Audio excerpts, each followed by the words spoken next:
বিদেশে বসবাসকারী ব্যক্তিরা কোথায় কোরবানি করবে? ভেরি ইম্পর্ট্যান্ট একটি প্রশ্ন হতে যাচ্ছে। বিশেষ করে আমার যে সমস্ত ভাইয়েরা প্রবাসে থাকে তাদের জন্য আজকের ভিডিওটা ভেরি ইম্পর্ট্যান্ট। যারা প্রবাসে থাকে তারা কোথায় কোরবানি করবে?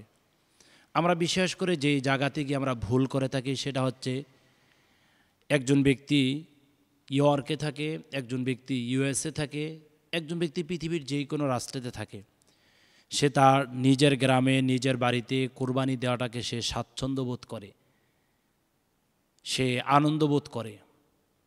কিন্তু ইসলামের যে বিধিবিধান রয়েছে, ইসলামের যে হুকুম আহকামগুলো রয়েছে, ইসলামী স্কলারদের বক্তব্য হচ্ছে বিদেশে যেই সমস্ত লোকেরা থাকে সে যেখানে থাকে সেখানেই তাকে কোরবানি আদায় করতে হবে। এটা হচ্ছে প্রকৃত নিয়ম বা প্রকৃত সুন্নাহ, বা এটাই উত্তম ডিসিপ্লিন।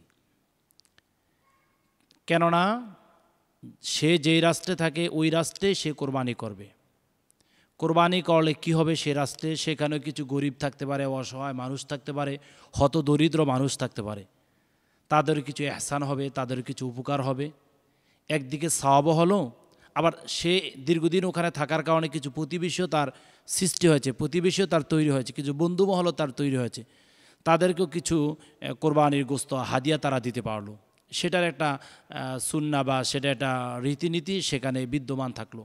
উল্লেখ্য যে প্রবাসে যে ভাই থাকে, যদি সে রাষ্ট্রে কোরবানি দেওয়ার মতন কোনো ডিসিপ্লিন না থাকে, কোনো সুযোগ সুবিধা না থাকে, তাহলে সে অবশ্যই তার নিজের গ্রামে, নিজের বাড়িতে, নিজের বাসভবনে সে তার পিতার মাধ্যমে বা তার ভাইদের মাধ্যমে, তার বন্ধু মহলদের মাধ্যমে নিজ গ্রামেও কোরবানি করতে পারবে।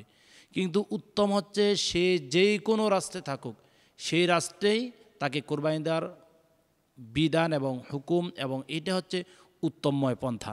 তাহলে আজকে আমরা জানতে পারলাম প্রবাসী ভাইয়েরা কোথায় কোরবানি প্রদান করবে। যে যেই রাষ্ট্রে থাকে সেই রাষ্ট্রেই সে কোরবানি দেওয়াটাই উত্তম। যদি ওখানে কোনো সমস্যা হয়, কোরবানির পশু জবাই করতে পারে না, বা কোরবানির পশু জবাই করতে একটু প্রবলেম হয়, বা ওই রাষ্ট্রে কিছু নিষেধাজ্ঞা রয়েছে, ইসলামিক কালচারময় রাষ্ট্র না, ইসলামিক কান্ট্রিময় রাষ্ট্র না, বা কোরবানি দেওয়াকে সেটা শেখানোর জন্য বেমানান মনে হয়, এরকম কোনো সমস্যা থাকলে সে নিজের গ্রামে নিজের পরিবারকে কেন্দ্র করেই কোরবানি দেবে। আর যদি এরকম কোনো সমস্যা না থাকে তাহলে ইসলামের বিধিবিধান হচ্ছে সে যেখানে প্রবাসী জীবন কাটাচ্ছে সেখানে কোরবানি দেওয়াটাই তার জন্য উত্তম হবে।